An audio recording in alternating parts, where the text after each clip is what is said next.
India Legal presents Courts Roundup.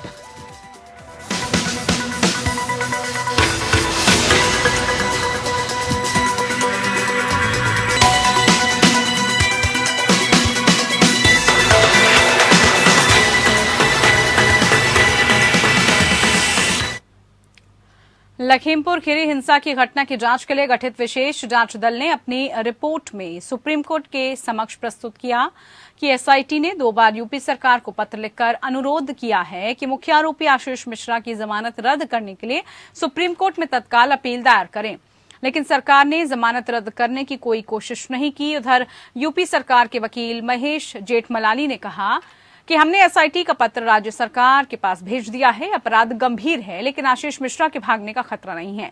Supreme court ने मामले की जांच के लिए निगरानी के लिए पंजाब हरियाणा हाईकोर्ट के पूर्व जज जस्टिस राकेश कुमार जैन को नियुक्त किया था और स्पेशल इन्वेस्टिगेशन टीम का भी गठन किया था। रिकॉर्ड पर मौजूद सबूतों के आधार पर एसआईटी ने अपनी रिपोर्ट में आगे कहा कि मुख्य आरोपी आशीष मिश्रा और अन्य की घटनास्थल पर उपस्थिति प्रमाणित है। इसके अलावा एसआईटी के अनुसार ये भी प्रमाणित होता है कि जहां विरोध करने के लिए लोगों की भीड़ उमड़ी थी, वहीं 13 आरोपी एक काफिले में 3 वाहनों का उपयोग करके तेज गति से चलाकर पूर्व नियोजित तरीके से अपराध स्थल पर गए थे।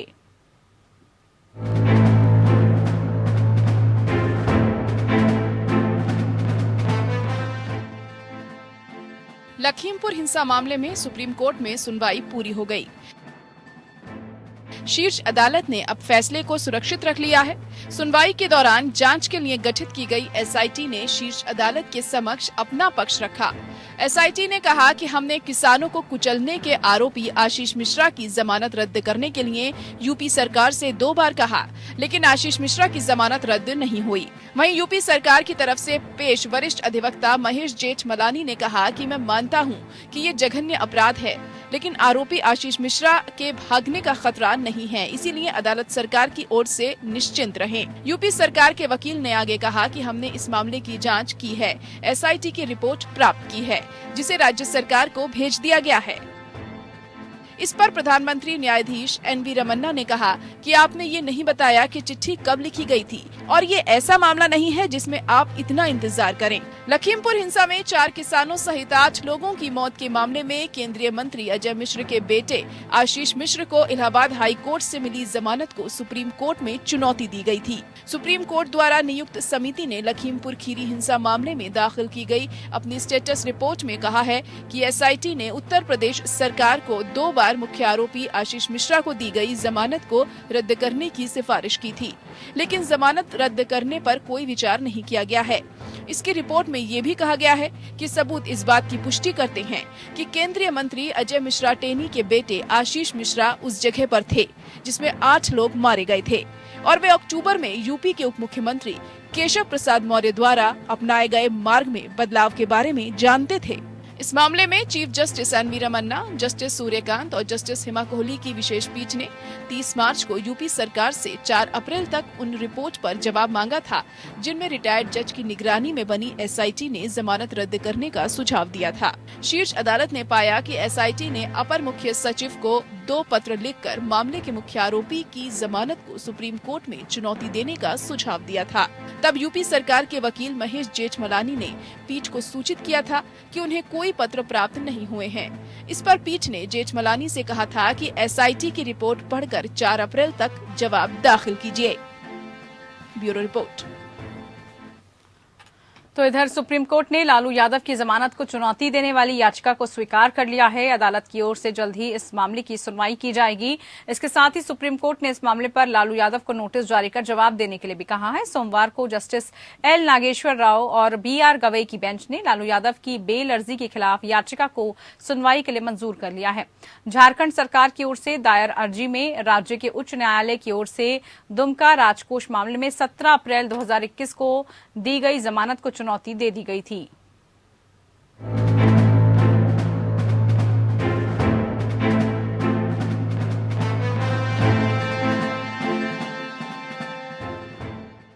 आरजेडी नेता और चारा घोटाले के अपराध में दोषी करार दिए गए लालू यादव को चारा घोटाले के ही 2 मामलों में मिली जमानत को सीबीआई ने सुप्रीम कोर्ट में चुनौती दी है।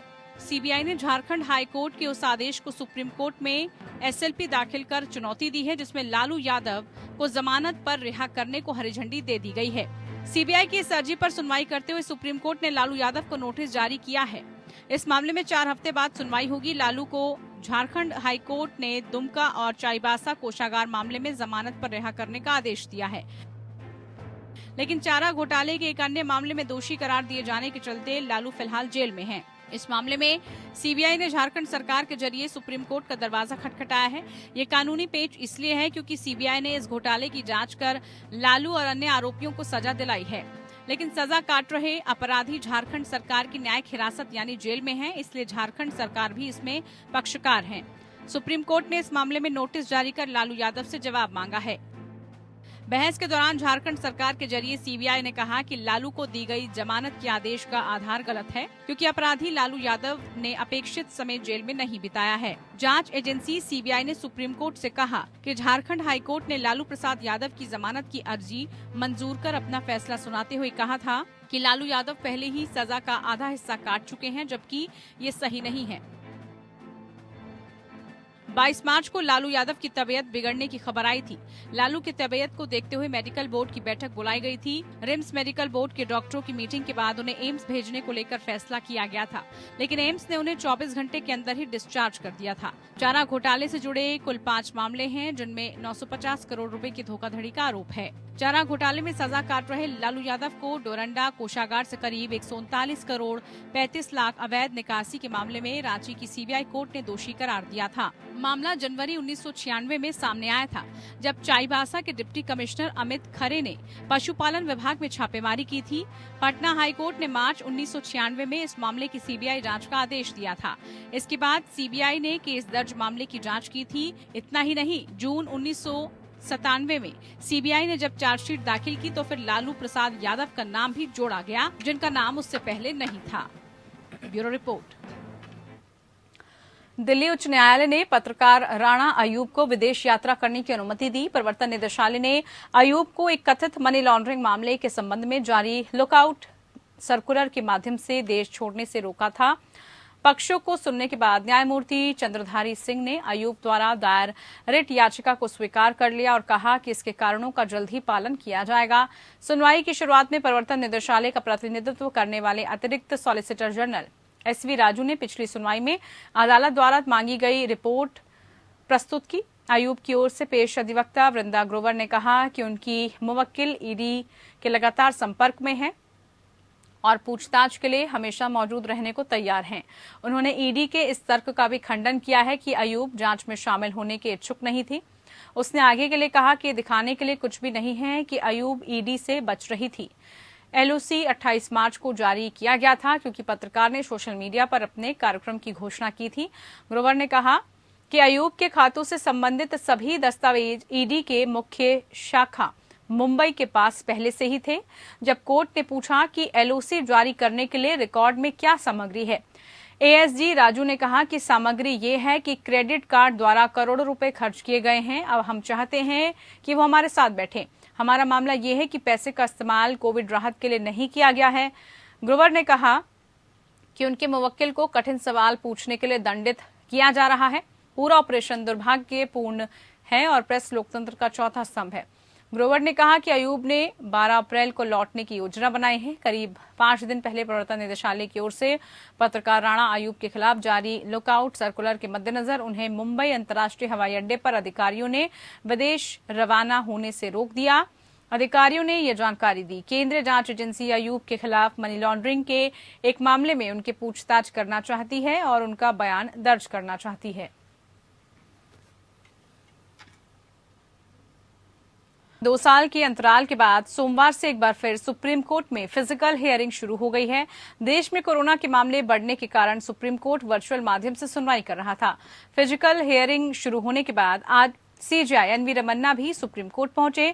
फिजिकल हियरिंग के लिए सीजेआई के सुप्रीम कोर्ट पहुंचने की जो तस्वीरें सामने आई हैं, उसमें दिखाई दे रहा है कि कोर्ट पहुंचने पर वहां मौजूद वकीलों ने उनका स्वागत किया, जिसके बाद सीजेआई ने उन्हें धन्यवाद दिया। पिछले महीने सुप्रीम कोर्ट बार एसोसिएशन ने सीजेआई से अनुरोध किया था कि सुप्रीम कोर्ट में फिजिकल हियरिंग उस तरह से शुरू की जानी चाहिए जैसे कोरोना महामारी आने से पहले होती थी।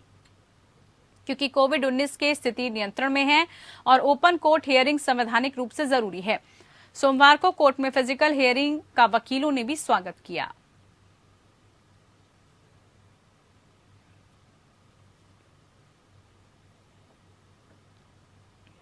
What was the difficulty that you faced?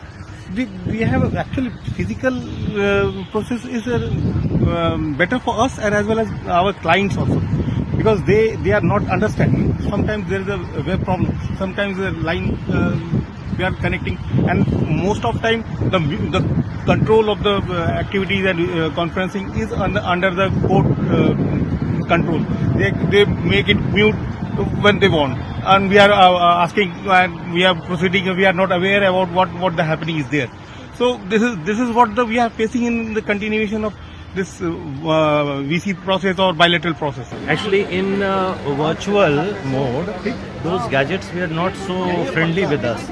So sometime when we argue, the voice doesn't go to the honorable judges, and vice versa. Very often technical glitches are there. But what happens when we argue physically, the expression of our faces, the judges used to read. And we also read Yes. the expression of their faces. The counsel feels more satisfied when appears physically. Right. It is a question of satisfaction of the client, counsel who is arguing the case. So that satisfaction came back since today. It's a good thing, but in virtual hearing we don't feel satisfied. Although the decisions are both sides. Yes. Sometimes our petitions are allowed, sometimes our petitions are dismissed, but we don't get the satisfaction. That is the point. It's a good thing on all the ends. First thing that you are able to present your matter in a proper manner. Secondly, the movements are there. Your physical instability that was there, like many of the things. So your physical fitness level is also there. That's happening between the weights, increase of weight, the mental stability. Many things are attached for the physical thing. Then the interaction. At least the physical hearing, you can present yourself in a far better manner, in spite on the VC. So we were long waiting about this physical hearing, because see what had happened, that it was not a problem for the seniors and then the people having good chambers, good paraphernalia, but it was really difficult for the ones who did not have that paraphernalia and that all those facilities, so that they could do the physical hearing like that. Also, there is some connectivity problems also. How do you feel coming back to court? It's a wonderful experience, always practicing in Supreme Court in virtual mode and in physical mode. Whatever mode that would be, but the judges are very humble to hear the submissions, and both ways are effective. But if we compare it for lengthy matters, of course, that cannot be done in virtual means. Definitely, that requires deliberation, which can only be done through in physical courts. So, in that aspect, physical mode cannot be equated with virtual mode, and virtual mode matters cannot be equated with physical. इधर Rajasthan high court Jodhpur की खंडपीठ ने नाबालिग rape मामले में सजा निलंबित करने की मांग वाली आसाराम की तीसरी अर्जी पर लोक अभियोजन को 2 हफ्ते के भीतर जवाब दाखिल करने को कहा है। न्यायमूर्ति संदीप मेहता और न्यायमूर्ति विनीत कुमार माथुर ने यह आदेश दिया। इससे पहले 21 मई 2021 को राजस्थान हाईकोर्ट के न्यायमूर्ति संदीप मेहता और न्यायमूर्ति देवेंद्र कछवाहा की खंडपीठ ने जिला और जेल प्रशासन को और सुनिश्चित करने का निर्देश दिया था कि आसाराम को वृद्धावस्था और चिकित्सा स्थिति में उचित उपचार, पौष्टिक आहार और एक सुरक्षित वातावरण प्रदान किया जाए। जोधपुर में अखिल भारतीय आयुर्विज्ञान संस्थान द्वारा प्रस्तुत बलात्कार के दोषी की मेडिकल रिपोर्ट के अवलोकन के बाद अदालत ने आवेदन के माध्यम से उनके द्वारा मांगी गई सजा के निलंबन की अस्थायी राहत देने से इनकार कर दिया था। जहां उसे कोविड-19 के कारण भर्ती कराया गया था। कोर्ट ने महत्वपूर्ण रूप से कहा था कि अपीलकर्ता को दी गई सजा को निलंबित करना इस मामले में व्यर्थ की कवायद से कम नहीं होगा, क्योंकि सेंट्रल जेल जोधपुर से रिहा होने के तुरंत बाद उसे इस संबंध में पेशी वारंट के रूप में लंबित मुकदमा के कारण गुजरात राज्य ले जाने की आवश्यकता होगी। कोर्ट ने जोधपुर के पाल गांव में उसके आश्रम में एक चिकित्सा सुविधा स्थापित करने की प्रार्थना को भी खारिज कर दिया था, ताकि उसे इलाज उपलब्ध कराया जा सके। जबकि ये देखते हुए कि जब भी उन्हें मुकदमे के दौरान सुनवाई की तारीखों में भाग लेने के लिए जेल से बाहर निकाला गया, उसके अनुयायी विशाल मंडली बनाएंगे जो कानून और व्यवस्था की स्थिति पैदा करेंगे। सुप्रीम कोर्ट ने भी 31/8/2021 को आसाराम बापू द्वारा दायर एक आवेदन पर विचार करने से इनकार कर दिया, जिसमें चिकित्सा उपचार के लिए सजा को अस्थायी रूप से निलंबित करने की मांग की गई थी। न्यायमूर्ति इंदिरा बनर्जी, न्यायमूर्ति वी राम सुब्रमण्यम और न्यायमूर्ति बेला एम त्रिवेदी की पीठ ने मामले की सुनवाई की थी। याचिका पर विचार करने की अनिच्छा व्यक्त करते हुए न्यायमूर्ति इंदिरा बनर्जी ने मौखिक रूप से टिप्पणी की थी। क्षमा करें, इस तरह की स्थिति में समग्र रूप से देखें तो ये कोई सामान्य अपराध नहीं है। मामले को आपको जेल में अपना पूरा आयुर्वेदिक उपचार मिलेगा। आयुर्वेदिक उपचार जारी रखना है, कोई समस्या नहीं है। हम जेल अधिकारियों को यह सुनिश्चित करने का निर्देश देंगे कि आयुर्वेदिक उपचार दिया जाए। कोर्ट ने मामले को 2 हफ्ते के लिए सूचीबद्ध किया है। पाकिस्तान में जारी सियासी संकट को लेकर सुप्रीम कोर्ट में आज भी फैसला नहीं हो सका। कोर्ट ने मामले की सुनवाई कल यानी मंगलवार दोपहर 12:30 बजे तक के लिए टाल दी थी। कोर्ट ने कहा कि यह संविधान से जुड़ा मामला है, इसलिए जल्दबाजी में कोई फैसला नहीं दे सकते। वहीं पाकिस्तान में केयरटेकर पीएम के लिए इमरान खान ने चीफ जस्टिस गुलजार अहमद का नाम लिया है। पाकिस्तान मुस्लिम लीग नवाज के नेता शहबाज शरीफ ने इमरान खान के उस दावे पर सवाल उठाए जिसमें उन्होंने अमेरिका से खतरा होने की बात कही। शरीफ ने कहा कि अविश्वास प्रस्ताव 8 मार्च को जमा किया गया था और अगर कोई खतरा था तो उसे 24 मार्च से पहले क्यों नहीं उठाया गया। शरीफ ने इमरान खान पर पाकिस्तान में सिविल मार्शल लॉ लगाने का आरोप भी लगाया। पाकिस्तान के मुख्य न्यायाधीश उमर अता बंदियाल ने कहा कि वर्तमान राजनीतिक स्थिति की वैधता पर तार्किक आदेश जारी किया जाएगा। सुप्रीम कोर्ट प्रधानमंत्री इमरान खान के खिलाफ अविश्वास प्रस्ताव खारिज होने और उनकी सलाह पर राष्ट्रपति की ओर से संसद भंग किए जाने के फैसले के खिलाफ मामले में सुनवाई कर रही है। सुप्रीम कोर्ट की 5 सदस्यीय पीठ ने सुनवाई के दौरान कहा कि स्पीकर के पास संसद भंग आदेश को निरस्त करने का विवेचन है। इस बीच सुनवाई को लेकर लोगों के बीच उतनी उत्सुकता है कि सुप्रीम कोर्ट के बाहर भारी भीड़ जुटी है। प्रधानमंत्री इमरान खान ने मंगलवार को पीटीआई संसदीय बोर्ड की बैठक बुलाई है। मामले की जानकारी रखने वाले सूत्रों के मुताबिक वो संसदीय बोर्ड की बैठक की अध्यक्षता करेंगे, जो अगले चुनाव में टिकट बंटवारे पर विचार करेगा।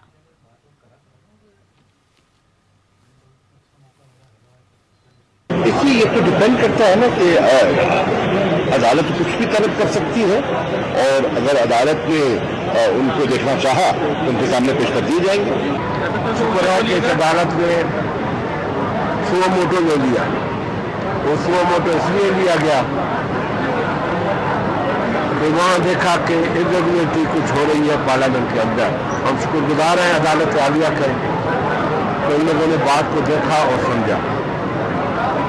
हम ये समझते हैं कि एक मर्तबा पाकिस्तान को जमहूरियत के लिए कुर्बानी देनी पड़ेगी।